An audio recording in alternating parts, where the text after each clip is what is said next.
Hello मेरे सीख लो के प्यारे व्यूअर्स, मैं हूँ सूजल, आपका दोस्त एंड होस्ट। एंड आज हम लोग पढ़ेंगे क्लास 10 का एक amazing chapter, Nelson Mandela ji का एक autobiography, Long Walk to Freedom. सोचो दोस्तों, अगर आपको कोई कहे कि आज से आपकी हर सुबह की शुरुआत एक लॉन्ग वॉक से होगी, मतलब हाँ भाई, मैं समझ रहा हूँ कि आपका रिएक्शन क्या होगा। आप लोग बोल रहे होंगे कि सूजल भाई थोड़ा तो रहम कर लो यार। लेकिन जब बात आती है फ्रीडम की, तो ये लॉन्ग वॉक भी एक पिकनिक बन जाता है। आज हम लोग बात करेंगे नेल्सन मंडेला की, एक ऐसे इंसान की जिनके लिए लॉन्ग वॉक सिर्फ मॉर्निंग एक्सरसाइज नहीं बल्कि एक मिशन था। एंड आज हम लोग सीखेंगे कि अगर आपके इरादे बुलंद हो तो हर मुश्किल का सामना किया जा सकता है। और अगर आप भी चाहते हैं अपने इरादे को बुलंद करना, तो सीख लो को सब्सक्राइब करना मत भूलना, क्योंकि यहाँ पर सीखना कभी बोरिंग नहीं होता। यहाँ हम सब साथ मिलकर सीखते हैं, समझते हैं एंड आगे बढ़ते हैं। तो चलिए दोस्तों, शुरू करते हैं लॉन्ग वॉक टू फ्रीडम के इस जर्नी को। तो देखो, होता क्या है ना कि जैसे ब्रिटिशर्स इंडिया पे रूल करते थे, तो वैसे ही साउथ अफ्रीका में भी व्हाइट्स 300 सालों तक रूल कर रहे थे। एंड उन्होंने साउथ अफ्रीका में अपार्थाइड सिस्टम को इम्प्लीमेंट यानी कि लागू कर रखा था, जिसमें व्हाइट्स एंड ब्लैक्स के बीच में काफ़ी ज़्यादा डिस्क्रिमिनेशन हुआ करता था। व्हाइट्स के पास सारे राइट्स होते थे एंड वहीं ब्लैक्स के पास कुछ भी राइट्स नहीं होते थे। तो इस चीज़ के अगेंस्ट में नेल्सन मंडेला जी अपना आवाज़ उठाते हैं। फिर होना क्या था, उनको 27 सालों तक जेल में डाल दिया जाता है। फिर 1994 में एक डेमोक्रेटिक इलेक्शन होता है, जिसमें ANC यानी कि नेल्सन मंडेला जी की पार्टी अफ्रीकन नेशनल कांग्रेस 400 में से 252 सीट से जीत जाती है।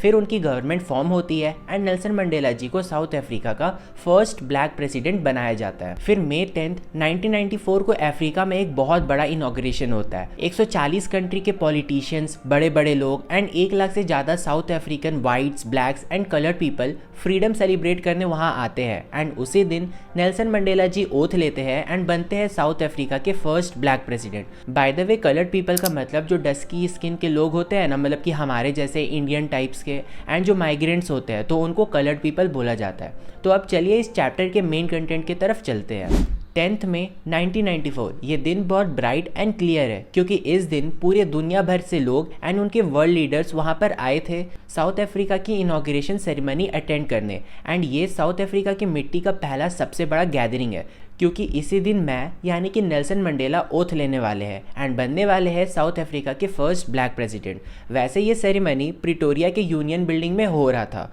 जो कि एक एम्पी थिएटर है, मीन्स कि एक ऐसा जगह जहाँ कोई छत नहीं है एंड वहाँ बहुत सारे सीट्स सीढ़ी जैसे बनाए हुए हैं। उस दिन मेरे साथ यानी कि नेल्सन मंडेला के साथ उनकी बेटी ज़ेनानी भी थी। तो सबसे पहले mister de Klerk second deputy president का शपथ लेते हैं, फिर थाबो एम्बिकी फर्स्ट डिप्यूटी प्रेसिडेंट का, एंड उसके बाद मैं शपथ लेता हूँ कि मैं नेल्सन मंडेला कॉन्स्टिट्यूशन का अच्छे से पालन करूंगा एंड मैं लोगों की भलाई के लिए खुद को समर्पित करता हूं। एंड यहाँ जितने भी लोग आए हैं, जो मुझे सुन रहे हैं, जो मुझे देख रहे हैं, उन सभी लोगों का मैं स्वागत करता हूं।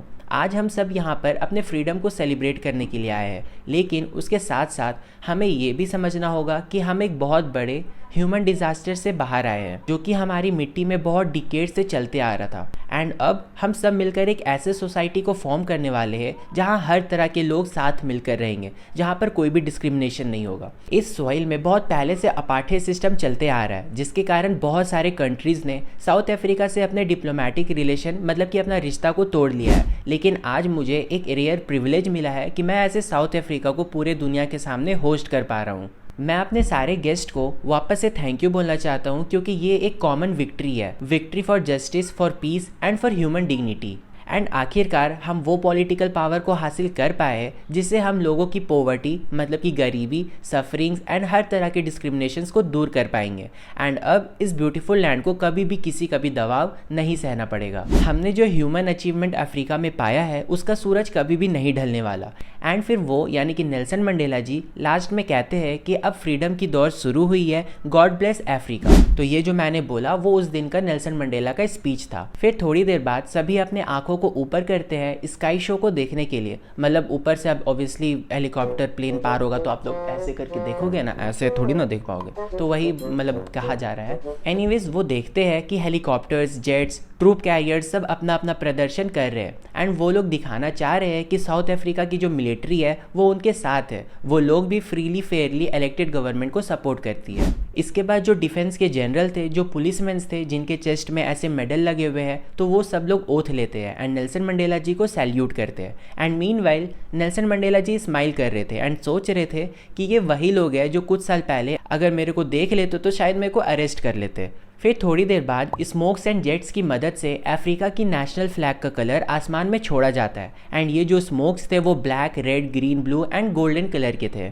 इसके बाद वो बताते हैं कि उस दिन 2 नेशनल एंथम गाया जाता है। पहला वाइट्स के लिए नोकास्की सिलेका इफ्रीका कुछ ऐसा ही नाम था एंड दूसरा ब्लैक्स के लिए डाई स्टेम। एंड जो ब्लैक्स अपना नेशनल एंथम गा रहे थे तो उनको अपना नेशनल एंथम अच्छे से याद नहीं था, जिससे ये पता चल रहा है कि उन्होंने कितना डिस्क्रिमिनेशन सहा है। उनको अपना नेशनल एंथम तक गाने नहीं दिया जाता था, बट अब नेल्सन मंडेला जी को पता था कि जल्द ही इन सारे लोगों को अपना नेशनल एंथम दिल से याद हो जाएगा। फिर वो अपने हिस्ट्री को याद करते हैं। वो बताते हैं कि 20th सेंचुरी के फर्स्ट डिकेड में जब वो पैदा तक नहीं हुए थे तो एंग्लो वॉर हुआ था, जिसके बाद अपार्थाइड सिस्टम को लागू किया गया था। एंड अब ये 20th सेंचुरी का लास्ट डिकेड है जहां अब से कोई डिस्क्रिमिनेशन नहीं होगा, सभी लोग साथ मिलकर रहेंगे। मुझे अफसोस है कि मैं उन सारे लोगों को थैंक्स भी नहीं बोल पाऊंगा जिनके सेक्रीफाइस की वजह से ये अच्छा दिन आया है। उनका साहस कभी भी गिना या चुकाया नहीं जा सकता। अपार्थाइड सिस्टम की वजह से हमारे देश को एक गहरा चोट लगा है जिससे उभरने में काफ़ी साल लग जाएंगे। कुछ महान लोगों ने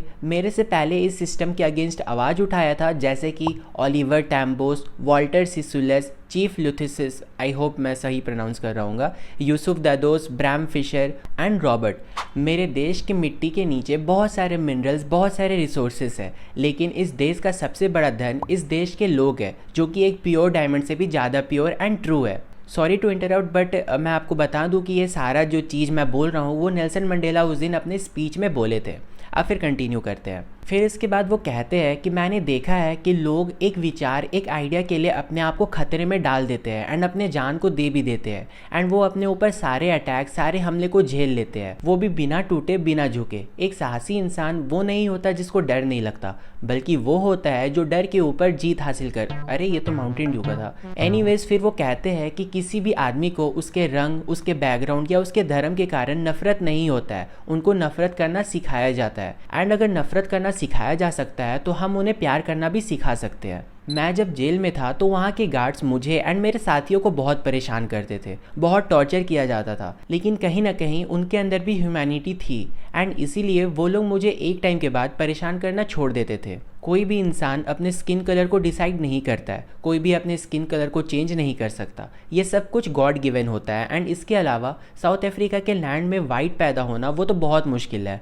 इसके बाद वो कहते हैं, मैं कभी एक अच्छा फैमिली पर्सन नहीं बन पाया, बट अलग रह के मैं साउथ अफ्रीका के लिए आवाज़ उठाया। मुझे बचपन से आज़ादी की भूख नहीं थी, मैं तो बचपन से ही आज़ाद था, हर तरीके से आज़ाद। मैं बस अपनी मॉम के हट यानी कि मम्मी का झोपड़ी के पास वाली फील्ड में दौड़ना चाहता था जहाँ तक मैं दौड़ सकूँ, अपने गांव की नदी में तैरना चाहता था जहाँ तक मैं तैर सकूँ, खुले आसमान के नीचे खाना बनाना चाहता था, बैलगाड़ी चलाना चाहता था। लेकिन जब मैं बड़ा होता हूँ तो मुझे एहसास होता है कि ये असली फ्रीडम नहीं है।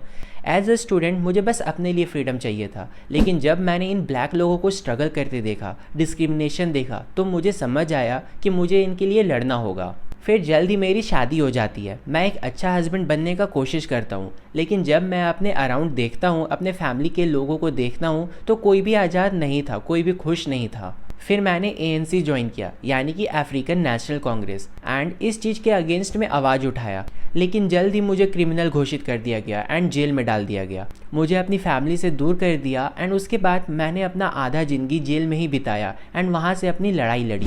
प्रेसिडेंट बन जाने के बाद नेल्सन मंडेला वाइट्स को पनिश कर सकते थे, उनको भी वैसा ही ट्रीट कर सकते थे जैसा कि वो लोग ब्लैक्स को करते थे, लेकिन उन्हें पता था कि फ्रीडम का असली मतलब ये नहीं है। वो अफ्रीका को फ्री तभी बुला सकते हैं जब सभी लोग एक साथ मिलजुल कर फ्रीली रह सकेंगे, एंड इसीलिए ह्यूमैनिटी के चलते वो सबको ऐसे फ्री कर देते हैं। तो ये था हमारा आज का चैप्टर ऑल अबाउट। हाँ, आई एग्री, जब मैं भी स्टूडेंट था, मैं भी क्लास 10 में था, तो मुझे भी ये चैप्टर काफ़ी बोरिंग लगा था, बट आई गेस कि मैंने जो समझाया है उसको आप अगर 1 से 2 बार देख लेते हो एंड अपने NCERT बुक को एक बार पढ़ लेते हो तो आपको कोई भी डाउट नहीं होगा।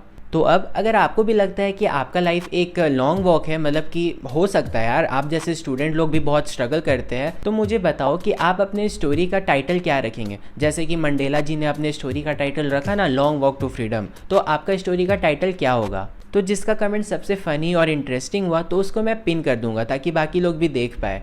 एंड हाँ, सीख लो को सब्सक्राइब जरूर से कर लेना, क्योंकि यहाँ मिलता है आपको नॉलेज और एंटरटेनमेंट का परफेक्ट कॉम्बिनेशन। तो मिलता है किसी अगले वीडियो में, तब तक के लिए मुस्कुराते रहिए एंड सीख लो के साथ सीखते रहिए। Thanks for watching.